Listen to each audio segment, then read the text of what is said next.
Hello and welcome. I am Ben the Best 5 and I'm coming at you with some stats to reveal which location we will be sending our thingy to. Well, it's obvious it's Val. So in the poll spacesheet posted on his Instagram, he got 7 for Val and 10 for Moho, meaning that Val was at a 7 vote deficit. However, in our combined poll we put in our YouTube videos, Val actually won by 10, so it actually had a massive advantage, which led to it being the candidate because we just added the number of votes across the two together. Anyway, here I am launching one of our 2 rockets. That's right. You've in fact signed up for not 1 but 2 launches for 1 video. That's just because we decided to keep up with a progress schedule of having the video finished by this stage, and 2 launches a video seems pretty good and stuff, so yeah, here you can see me flying a yet further upgraded version of my just big booster, which is the same one that we've been using kind of exclusively for this mission here, which is kind of cool. I kind of like that actually. However, I have made some upgrades. I've added some extra batteries and parachutes to the upper stage to let it perform its duties better. So hopefully recovering it is more successful, because last time when we tried to recover it, we had a destruction. I also do like to reuse the same version of booster just because of that reason. It gives me a way to see what went wrong and then make changes and upgrades and fixes to it, which is kind of awesome and kind of how it works in the real world. And now we are at a stage where this booster here can be recovered just like it's been recovered several times before without any issues, which is good because I've been able to really fine tune and nail booster recovery to a point where I can consistently just recover this boost without any hassles, which is great for career mode because it's quite an expensive booster to build. However, it can launch quite a lot. However, it can also even though it costs lots, it can launch lots. So for those missions where you do need something a bit bigger, it's actually quite a good rocket, just simply because you recover all of its value. And here's me creating a quick transfer to the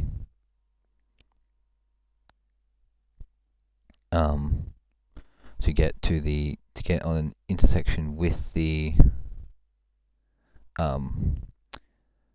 craft itself. I launched at a point where we were slightly behind the space station, so that I could quickly insert myself into a nice and easy, cheap low carbon orbit, at which point we could then perform some basic rendezvous maneuvers like you're seeing here. Also, this for some reason this booster was bugged out for no reason. Somehow parts of it were clipped together or something, and basically it liked to self-destruct, and the only way that I could get a part was by detaching it and then fast forwarding like you just saw. But there is literally no reason why it should have done that, because I checked in the assembly building and nothing was clipping, and really weird behavior that, but I was able to overcome it with some help of some, I guess you could say, cheesing or glitching. But I reckon the game cheesed me off sufficiently beforehand by breaking it in such a way whenever the decoupler was decoupled in a regular fashion. So I figured it kind of made up to me. Now you'll see me here trying to just get myself into an approximate position to dock nice and gently, to 0 velocity and the likes. However, I wasn't particularly good at that and kept chasing it around the place just to try and get to a point of 0 velocity relative to the thing, at which point they could just move together slowly and gently. However, I never really achieved that too well. I mean, I kind of did at the end, and then from there it was just a straightforward docking procedure. Oh yeah, by the way, I completely forgot to mention what this module is. So what this module is our station at the moment. It currently has space for crew, however it doesn't have any space for anything like storage for things like food and water, which the Kerbals will most definitely need. It also contains a garbage supply pod. Garbage drop-off pod. Basically, just like in the real world, when the Apollo rockets landed on the moon, they dropped off a pod full of garbage, full of trash, rubbish, whatever you want to call it, off on the surface of the moon when they were done with it. And that's basically the same idea. It's kind of, I guess you could say, a space torpedo here, which is inside those bays, and yeah, it was then capable of being ditched once we reached to an orbit of Vall, just because realistically at that point they probably would have used up a lot of their resources, and as a result they would probably want to dump off the waste just to save on fuel or whatever. I don't know, it's kind of like a pseudo-realism thing we decided to add. Also, you'll see me recovering the booster from the upper stage here. We got relatively close to the Kerbal Space Center, which was kind of what I was aiming for, but those extra parachutes and batteries fell off, so we kind of got to recover the whole thing, but it wasn't a full recovery. It wasn't exactly what I was wanting. Anyway, as that's the first launch completed, now for our second launch, and this launch I won't forget to tell you guys what the payload is. It is in fact a lander which we can land, or which we can use to send our Kerbals to the surface of Vall. It also carries one of my Minmus buggies on it, with some science experiments in the back, so that we can deploy a base once we land. Also, I didn't test the buggy out on Vall.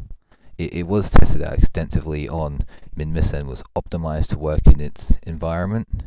However, it shouldn't be too different to that Minmus, so I think it should work fine. Also, you might have seen me just zooming into the body of the upper stage. That was just because I wanted to control it from the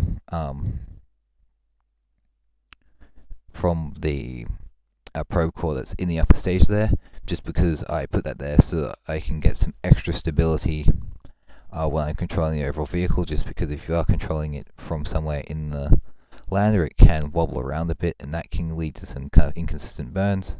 So I controlled it from a point where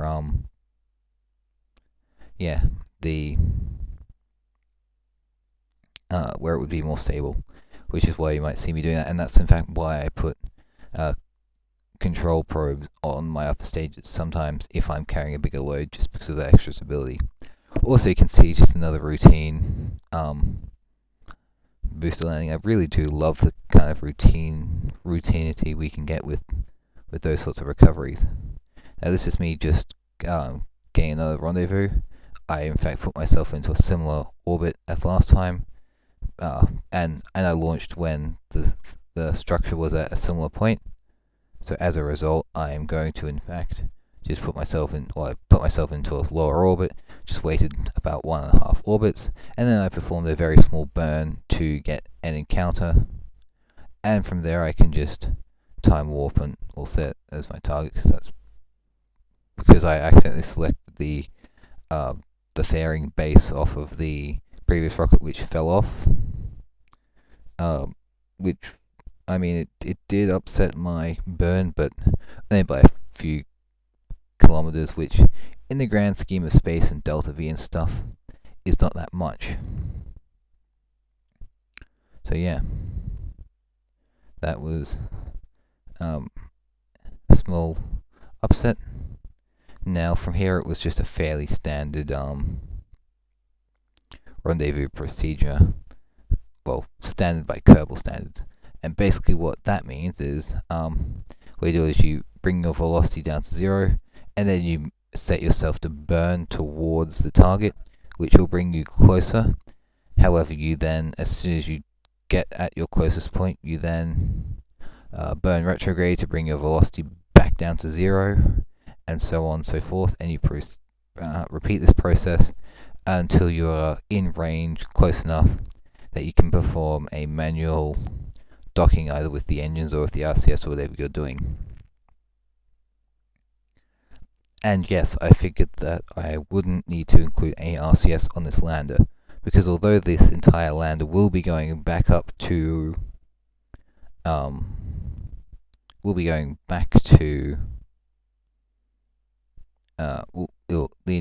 it's not a disposable lander. The entire it's reusable. It's one single stage. It's an SSTO from Vall to Vall orbit. So I figured I could cut out some weight and make it more efficient if I didn't have RCS, and I wouldn't need RCS because I have enough RCS on the control craft, and that would mean that I could perform use the main body craft here to perform all the RCS adjustments needed to dock it. And then I also made sure that the lander was full of reaction wheels, just because it needs to be able to turn sometimes really tightly. And I also gave it solar panels because it needs power to power those reaction wheels. So yes, I made it nice and maneuverable, but I cut out on the RCS just to save weight, really, because I figured that was probably a smart idea. Anyway, this is what docking to it when it's in Vall orbit will look like, with them just pointing towards each other, and the main base part performing the RCS maneuvers. They do, however, start to drift past each other. However, I made sure that we were in fact going faster than 1 meter per second relative, which meant that I could in fact use the target retrograde button, which would allow me to then cut our velocities back to 0 and bring us in close. And just like that, we have one completely built space long distance colony ship. And now, time for the exciting bit, which I'm sure you've all been waiting for, the recovery of the upper stage. So I did just off screen, I time warped around to above Kerbin, and now I'm performing my come down burn. Now you might notice that it looks a bit bright.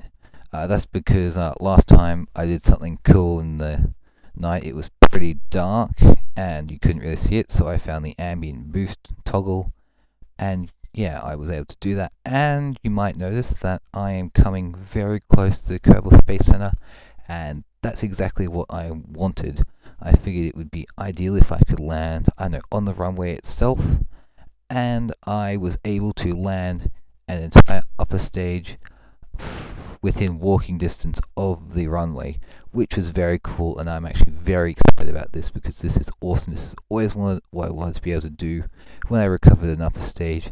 That was kind of my goal, and in fact I was so happy by it that I decided to leave it there, because if Spaceship's allowed to leave his fuel thing there, which you can maybe see in the background as he kept it on the runway, I'm allowed to leave my very nicely landed booster. Trust me, to get a booster landing that nice, it took me hundreds of tries, so I'm very stoked I got one that good, and even on camera. Speaking of what's on camera, we can see the entire built structure ready to go to Minmus to get the last of its refueling and pick up some colonists. I hope you've enjoyed this video and seeing the finishing touches added to the space station, and subscribe to me, like the video, subscribe to Spaceship. Thank you for watching.